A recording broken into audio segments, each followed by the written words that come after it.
గ్రామాల అభివృద్ధి కోసం ఏర్పాటు చేసిన కమిటీలు అభివృద్ధి చేయకపోగా అరాచకాలు సృష్టిస్తున్నాయి. పేనుకు పెత్తనమిస్తే నెత్తంతా గురిగినట్టుగా గ్రామాల్లో ఇష్టానుసారం కుల బహిష్కరణలు చేయటం మొదలుపెట్టారు వీడీసీ సభ్యులు. గ్రామాభివృద్ధి కమిటీ చేసిన పంచాయతీకి ఏకంగా నిజామాబాద్ జిల్లా తాళ్లరాంపూర్లో పోలీసులు కర్ఫ్యూ విధించే పరిస్థితి వచ్చింది. ఇంతకీ ఆ గ్రామంలో ఏం జరిగింది, గ్రామస్తులు ఏం చెప్తున్నారు? Watch the story. నిజామాబాద్ జిల్లాలోని ఆర్మూర్, బాల్కొండ రూరల్ నియోజకవర్గాల్లో గ్రామాభివృద్ధి కమిటీల ఆగడాలు మితిమీరుతున్నాయి. పోలీసుల జోక్యంతో కొన్ని చోట్ల వీడీసీలు రద్దు చేసుకుంటున్నా కొన్ని చోట్ల ఘర్షణలకు దారితీస్తున్నాయి. తాజాగా తాళ్లరాంపూర్లో వీడీసీ వ్యవహారం కారణంగా పోలీసులు కర్ఫ్యూ విధించారు. నిజామాబాద్ జిల్లా పల్లెల్లో నేటికి అనాగరిక సామాజిక బహిష్కరణలు కొనసాగుతున్నాయి. గ్రామాల్లో మౌలిక సదుపాయాలు కల్పించుకోవడానికి 1970లో గ్రామాభివృద్ధి కమిటీలు ఏర్పడ్డాయి. ఆర్మూర్, బాల్కొండ రూరల్ నియోజకవర్గాల్లో వీడీసీల ప్రభావం ఎక్కువగా ఉంది. తాజాగా తాళ్లరాంపూర్లో ఈత చెట్ల నరికివేత గ్రామంలో చిచ్చు రేపింది. నిజామాబాద్ జిల్లా ఏర్గట్ల మండలం తాళ్లపూర్ గ్రామంలో తీవ్ర ఉద్రిక్తత నెలకొంది. ప్రస్తుతం 144 కర్ఫ్యూ నడుస్తూ ఉంది. సో మనం చూడొచ్చు, గ్రామం అంతా పూర్తిగా నిర్మానుషంగా మారింది. కర్ఫ్యూ వాతావరణంలో ఉదయం నుంచి కూడా ఎవరిని రోడ్లపైకి రానివ్వట్లేదు. సభలు, సమావేశాలు, ర్యాలీలకు పూర్తిగా నిషేధించారు పోలీసులు గ్రామాన్ని తమ ఆధీనంలోకి తీసుకున్నారు. నిన్న తలెత్తిన వివాదం నేపథ్యంలో అధికారులు అలర్ట్ అయ్యారు.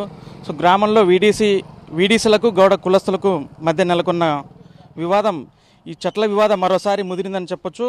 గ్రామంలో చట్ట శాంతి భద్రతపై అధికారులు ప్రత్యేకంగా అవగాహన కల్పించగా పట్టాదారు చెట్టును ధ్వంసం చేయడంతో సమస్య కొత్త మలుపు తిరిగని చెప్పొచ్చు. సో గ్రామంలో పూర్తిగా 144 నిర్వహిస్తున్నారు.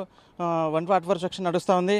సో ఈ నెల 15 నుంచి 21 వరకు కూడా గ్రామంలో 144 సెక్షన్ అమల్లో ఉంది. వీడీసీ అతి ప్రవర్తన కారణంగా పక్షుల కిలకిలా రావాలతో ప్రశాంతంగా ఉండే గ్రామం కాస్త ఖాకీల బూట్ల చప్పుళ్లతో దద్దరిల్లేలా పరిస్థితి మారింది. గౌడ సోదరులు బిక్కుబిక్కుమంటుంటే వాళ్ళని గౌడ సంఘం వరకు తీసుకుపోయి గౌడ సంఘంలో ఒక రూములు ఉంచినటువంటి పరిస్థితి. గౌడ సోదరులు పోలీసులు లేకుంటే వాళ్ళు నిన్నటి గడియ లోపల ఎంతమంది సరిపోతుందో తెలియనటువంటి పరిస్థితి. ఈ విషయాన్ని ఇప్పటికైనటువంటి రాష్ట్ర ప్రభుత్వం పూర్తిగా గ్రహించి ఈ కేసును సుమోటోగా తీసుకొని వీడీసీ ఏదైతే హార్మోనిజాలు ఉన్నాయో వాటిని రద్దు చేయాలని చెప్పి పోలీసు వారు కూడా ఎవరైతే చట్టాన్ని అతిక్రమించే వాళ్ళ మీద కేసులు పునర్వేసి లోపలేయాలని చెప్పేసి మేము పోలీసు వారిని తర్వాత అధికారులను డిమాండ్ చేస్తాం. మరికొన్ని గ్రామాల్లో వీడీసీలు చిన్న పెద్ద పంచాయతీల్లో మాట వినని వారికి సాంఘిక బహిష్కరణ విధిస్తున్నారు. వీడీసీలు ఇచ్చిన తీర్పులకు బాధితులు పోలీస్ స్టేషన్, న్యాయస్థానాలను ఆశ్రయించకుండా హుకుం జారీ చేస్తున్నారు. వీడీసీలను వ్యతిరేకించే ప్రజాప్రతినిధులను సైతం బహిష్కరించిన ఘటనలు కూడా ఉన్నాయి. గ్రామాభివృద్ధి కమిటీల ఆగడాలపై ఉద్యమాలు పురుడు పోసుకుంటున్నాయి. బాధితులు పోలీస్ స్టేషన్ మెట్లు ఎక్కుతున్నారు. కొందరు న్యాయస్థానాలను ఆశ్రయిస్తున్నారు. ఎర్గట్ల మండలం తాళ్లరాంపూర్లో గౌడ సంఘం, వీడీసీకి మధ్య కొంతకాలం వివాదం కొనసాగింది.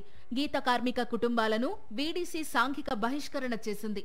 ఈ వ్యవహారంపై బాధితులు పోలీస్ స్టేషన్ మెట్లెక్కారు. పోలీసులు కేసులు నమోదు చేయడంతో తాళ్లరాంపూర్ వీడీసీని రద్దు చేసుకున్నారు గ్రామస్తులు. గీత కార్మికులు గ్రామస్తులతో చర్చలు జరుపుతున్నారు. గ్రామానికి చెందిన ఓ మహిళ తన భూమిలో ఇంటిని నిర్మించుకునేందుకు అందులో ఉన్న ఈత చెట్లను తొలగించడంతో గౌడ కులస్తులు ఆబ్కారీ అధికారులకు ఫిర్యాదు చేశారు. ఈ వ్యవహారం కాస్త వివాదాస్పదం కావడంతో గీత కార్మికులపై వీడీసీ సభ్యులు దాడికి పాల్పడ్డారంటున్నారు స్థానికులు.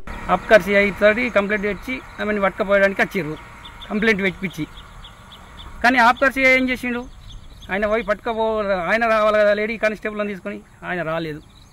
గౌడస్తులు కులస్తులే అందరు కలిసి ఆమె ఇంట్లోకి తోలుకొచ్చి ఎక్కిచ్చిండ్రు దౌర్జన్యంగా. దాని ద్వారా ఈ గొడవలు జరిగినాయి. వరుసగా వెలుగులోకి వస్తున్న గ్రామాభివృద్ధి కమిటీల ఆగడాలపై న్యాయ సేవా సంస్థ దృష్టి పెట్టింది. తాళ్లరాంపూర్లో ఇటీవల న్యాయ చైతన్య సదస్సు నిర్వహించింది. వీడీసీలు గ్రామ బహిష్కరణ చేస్తే కఠిన చర్యలకు దిగుతోంది.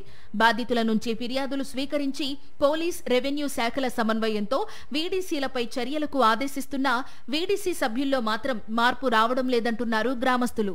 ప్రజల కోసం ఏర్పాటైన ఈ కమిటీలు ప్రజలకే భయంకరంగా మారితే అది అభివృద్ధేదా లేక పాత పెదరాయిల పాలన మళ్ళీ పునరావృతం అవుతుందంటే అవుననే చెప్పాలి. కొన్ని గ్రామాల్లో వీడీసీ రద్దు అవుతుంటే మరి కొన్ని గ్రామాల్లో వీడీసీ ఆగడాలు సమాంతర ప్రభుత్వాన్ని నడిపిస్తున్నాయి. వీడీసీ ఆగడాలు ఎప్పటికీ అడ్డుపడుతుందో వేచి చూడాలి.